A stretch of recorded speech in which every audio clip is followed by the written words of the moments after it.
erity no everiny utazomahery natazoazo tamampery no ny natao ny fizahana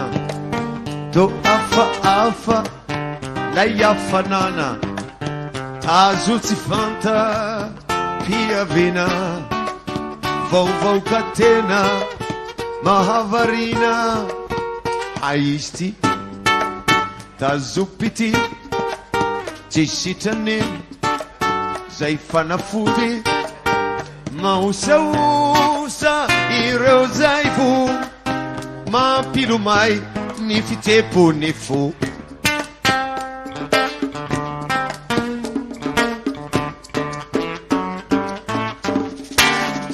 ny vakina telo isanandro ny tsindrona maraina toandro ny fanafody asisyketsy andany tsy aintsony zay tsy nohoany miafanana miakatra malaky ny termometatra za vaky ireo natao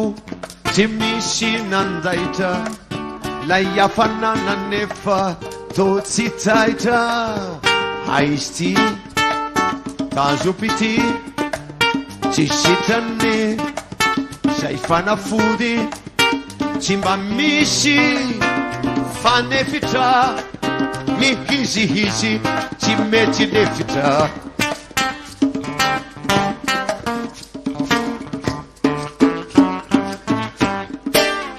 lany haiky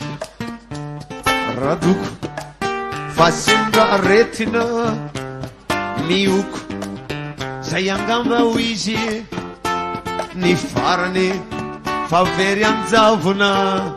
ny asa sarany volo daolo ny avanatiny ka tanterao zay sitrapony hajao koa ny faniriny mandrapijanona ny fony kanjo tonga ty leilahy tonga hamangy fa kilasy ray teo vonyseo ny fagagana ny sida ho azy lay afanana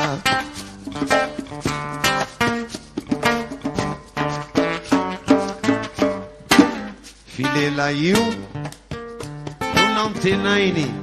ho fanafody ampodiny ainy fa izy ny azy ty otrika retina mianaka fa efa elano entina fa izy tsy vita vaksiny fa fomadio sy manantsiny mivesatra ty ambaratelo saikanindahosina alahelo izany aky no tazompity tsy sitrany zay fanafody raha vao nijery azy